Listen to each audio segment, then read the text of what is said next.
Hi guys, Rindle here. I've tried out Louelle a little bit more since the last video where I showed her, and I think I have a decent grasp of her strengths and weaknesses now. And the current map is not the best for her. She is much better to fight enemies when they stand on the same elevation, and the current map offers lots of opportunities for units to be on higher or lower ground than you. So it's pretty tough to feature her there, but still I think I've figured out a team setup where it works pretty well. And the way our team is designed is we have two very bruisery characters. We have Louelle and Nines. They're both pretty hard to take down. Nines more so than Louelle, because he has crazy defense, but Louelle is not far behind. So they're both really tanky, and what they're designed to do is Nines will go in front, followed by Louelle, and they'll slowly take down the enemy team. During this time, we have Niv'Lu.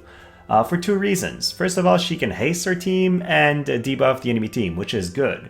But also, she's not the strongest unit. She's not going to one-shot the enemy team. And if I want to showcase a unit like Louelle that's a little bit slower and doesn't have super long range, I need to have partners with her that don't outshine her too much. And so with this setup, she actually has a chance to go ahead and do damage. Now, our team is designed to fight physical attackers, so we are ready to fight King Mont, Tidus, Nines, Gilgamesh, Oron, you name it. As long as they're physical attackers and they are not wind element, we are good to go. We do absolutely want to avoid Tidus because she has defense penetration and wind. She can hit in several different damage types, not just slashing. She'll tear through the well pretty quickly. And also Yuna. Louelle is not great against magic attacks in general, and our setup does nothing to mitigate that. So if we take an energy ray to the face, we're going down every single of our characters, except maybe Nines, who's going to take 2 hits instead. Alright, we've got a pretty interesting team here. King Mont and then Tidus and Nines. They're all top tier units, and in these matches you will see me purposefully avoid enemy Yuna. Yuna can one-shot Louelle, so she's not a good matchup. There's no reason to fight her, and so I would rather fight teams without her. I could build a team that can fight Yuna, but if I did that, I would run a Spellblade or something like that to go with high magic resistance, and it's just not the way our team is designed right now. What our team is designed to do, though, is increase our tankiness quite a bit in the beginning. Haste Louelle, so she can now act a bit quicker, and then fight the enemy team. And it seems like Louelle is actually pretty fast compared to most of the enemy team members, so that's pretty good for us. Now their King Mont has not used an hate generation ability. He probably has some hate innately, but that's not the end of the world. So he's now a bit slower, but the enemy team is hasted. Not a big fan of that, but we should still be doing fine. Oh, I was expecting Armor Piercer, but it looks like he goes for the neural hacking. That's going to deal some pretty serious damage, I think. Yeah, roughly a third of his HP. King Mont is pretty damn tanky, but we're not getting much damage back. Like, we are very, very tanky as well. Tidus has Revitalized. Now, Tidus can hurt us quite a bit because he has the right kit for that. He has some defense penetration. But this Tidus specifically is not running Sticky Dane, so I think he's got a lot less because of that. So we're casting Flare. What kind of damage are we going to see from that? I am very curious. 4,500 on King Mont. That is not bad. It is a single target attack, but still pretty impressive. And now that my enemies are grouped, we'll probably see an AoE attack on top. But maybe not, because it seems like our cast time is pretty slow. I think everybody has played in the meantime. Wow. A very surprising amount of damage from Tidus.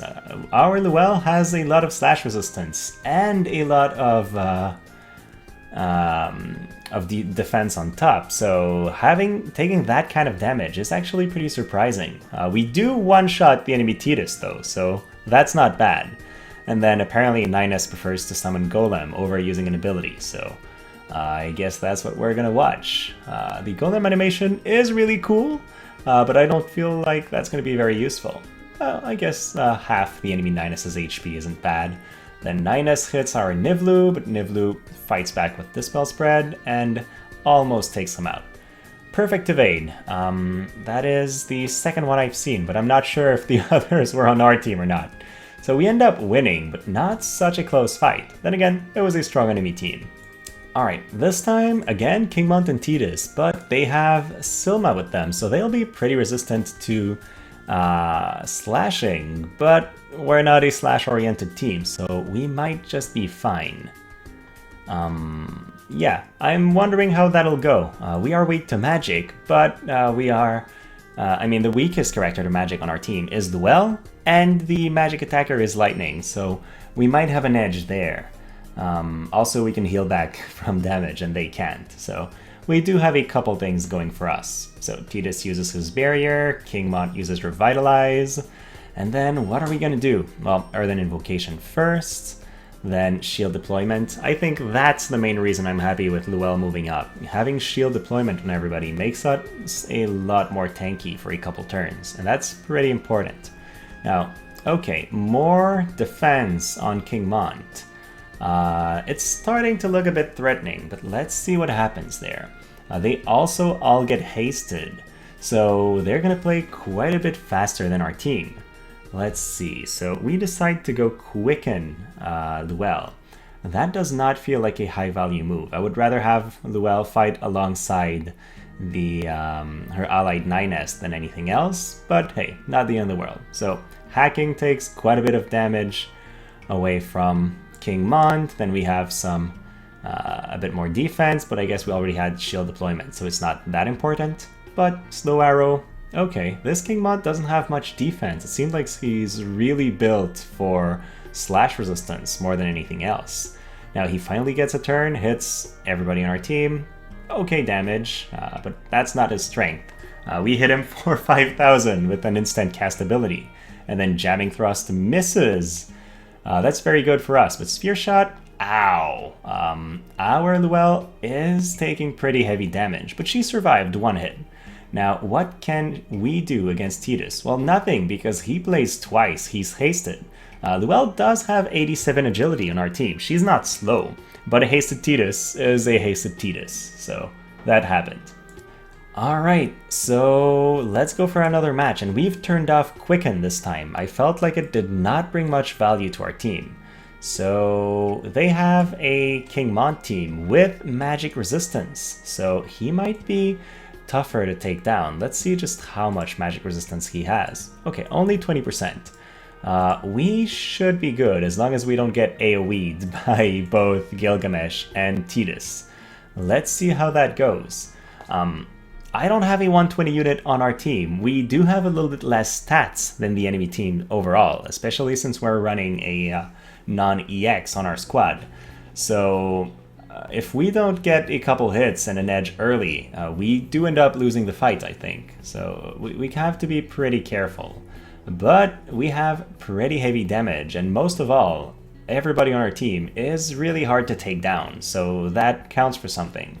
On the enemy team, they have Tidus that's hard to take down, but only against physical attacks. And then King Mont is really, really tanky, but if he's alone on the battlefield because everybody else died, he doesn't provide much. And his tankiness mostly applies to physical attacks, which is not the core of our damage.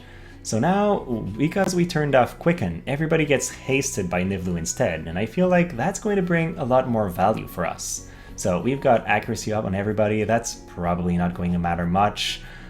They keep casting Protective Ward though, and that increases magic resistance further, so it is pretty scary actually. I don't think we're in a good position here.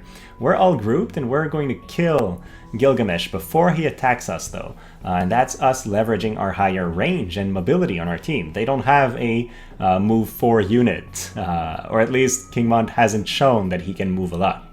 So what's going to happen here? Well, King Mont reduces our slash resistance, and that means Tidus can probably one-shot Louelle now. Not a big fan of that, especially since 9S moved next to him. That means the Taunting Blade is coming, and we're gonna get massive damage on both of them. Let's see the damage Louelle does, though. So she uses Flare on Tidus. Will he survive? I hope not, but we'll see. Nope. So Tidus will not get to hit us. He just dies before. That's pretty good. Louelle's flare is doing pretty high damage, and it seems like she keeps using that. Okay, she goes down on the second hit because, well, they had already reduced her slash resistance, so she had become pretty squishy. We don't get to see more than one flare, but hey, she one-shot the enemy Tidus at least. I feel like this one is going to be interesting. Double missile units and King Mont. Yeah, King Mont's everywhere, I guess. But these double missile units can slowly take our guys down. Our Louelle, though, has some pretty good lightning resistance and missile resist. So I wonder just how much damage can they do, and can they take us down? That will be interesting to see. And then if we get to them, I'm pretty sure Louelle will one-shot either of them. So that could be pretty good for us. So Frederika begins with the typical Revitalize and then Aimed Fire. Seems like this is not a Time Mage Niv'Lu on the enemy team, but rather a Gunner Niv'Lu. I much prefer the power of Haste and other spells, but I guess it depends on playstyle. And it is true that with a friendly Frederika, Aimed Fire is a strong buff. It just has to be cast on Fred and not on King Mont. So now we're reducing King Mont's movement a little bit. That probably won't matter much. You can tell the low damage from Barrage. If she was EX Fred, it still wouldn't hurt all that much more, but if she used her piercing shot, then she would be able to hit Ninus pretty hard. So now, Perfect Evade, I guess that's pretty lucky. We dodge a Maiming Slash. I don't know how much damage Maiming Slash would have done, but we dodged it. So now it's been a couple hits, and Frederika's already used 2 barrages, so she's going to be pretty low on AP very soon. And it seems like Louelle can't reach. She suffers from a very bad mobility. 3-1 in today's meta feels weak to me, and so she has trouble hitting the enemy team. But she can tank those missile attacks pretty well, which is a good thing because she's already taken quite a few of these. Slow arrow this time on our Niv'Lu. Louelle, time to show us what you can do. Go in. I'm really hoping that she'll show us a nice AoE attack there. There we go. Law of Geo-Absorption. Pretty good damage. Goes back to full life. That was a good one. We had to wait a couple turns for it, but it is pretty solid. And I guess this video can be used to showcase the power of high defense and high spirit, especially if you're fighting enemies that don't have that much penetration. Because right now, we've taken, I don't know, many more hits than we've given the enemy team. But it doesn't matter, their hits were all pretty weak against our high defenses. Now for the last match, it's time to do what I said I didn't want to do. We'll fight King Mont with Yuna and Tidus. Their team is built to have Tidus as a carry and Yuna as a support unit that can also deal damage. So their King Mont is running this card here for more water damage. He is also built for missile resistance, so Niv'Lu won't do much against him. But that doesn't really matter to us. She's mostly there for the status effects and the bonus of haste. So what we need is we need Yuna to not one-shot Louelle. If Louelle dies, I'm pretty sure we'll lose. But let's see what happens. Yeah, I'm just really afraid of seeing Energy Ray hit Louelle and kill her, but seeing the previous matches, Ninus is frequently in front, and if he is, he might take the Energy Ray, and then we'll be fine. So I guess we'll see. So we begin by buffing ourselves, and so does the enemy team. We have as much tankiness as we're gonna get, and this time the extra spirit from the defensive aura by Ninus is really good. We are going to be able to leverage that. Regen on the enemy team doesn't feel that important, but re-raise, yeah, that's a high impact move, especially on King Mont, because he has so much HP that if we can kill him once, it's already good. And then if he gets back to life a couple turns with his 9000 HP, it's just going to be impossible to win the fight. So, well, I'm not sure Revitalize is a good move for her. In my first showcase, she would run out of AP pretty often, but now it feels like she barely uses any on this map. I could definitely make a change there and upgrade this. We have accuracy up, that's not going to matter too much. Can Yuna reach? No. So now we are going to get in grouped, and Yuna just might decide to one-shot everybody. I'm pretty scared of what's going to happen here, because I think she'll be hitting both Niv'Lu and Louelle with an attack. can we reduce her HP enough that she heals instead? Well, we could have, but Aeon Bond, so that's not what's gonna happen. So now she gets a turn and goes to Energy Ray or backline. Yeah, if she did not get that 30% chance Aeon Bond, she would not have done that, and it would have been way better for us. But now, one-shots our backline because Yuna is Yuna. I just like the unit. So now I guess Armor Piercer on their team. It doesn't really matter what we do. Aeon Bond is going to proc twice in a row. We're just not going to have the damage to deal with them with only one character, and we lose. So don't fight Yuna using Louelle. I guess that's the lesson here. So what's our team today? Well, we have Louelle. She's there with 5700 HP, 1300 magic, pretty good numbers. She has decent defense and spirit. We could have put her at a much higher amount of defense, but I wanted the extra magic from the Galmia coat. Then, in terms of resistances, she's got okay resistances. Mainly, she's resistant to lightning, but 20% missile and slash is not bad. We're running her as a black mage because on this map there's a lot of elevation variation, and because of that the slash attacks in close range are really tough to use. So instead we'll be giving her flare, which is the only ability on in her black mage sub. In her main job though, I'm leaving everything on. It seems like it's all good and she's going to be able to pick what she needs when she needs it. We're running the two passives with accuracy up. Sharp Mind increases spirit piercing, which is great if we're fighting a character with high spirit. And then some more defense is really good because we need her to survive. She'll be in the front lines. So that's it. We absolutely want to avoid mages because we have 97 faith and no magic resistance. So getting hit by an energy ray, for example, by Yuna, will one-shot us. So we have to keep that in mind. This team is not built to fight mages. Then Bahamut for extra stats, Ramu for extra magic, and because it's a bonus thing this week. Then the other guy on our team is going to be 9S. He is there to keep the front line. Like, he has 60 defense, 10 spirit. He's really hard to kill. He also has decent resistances.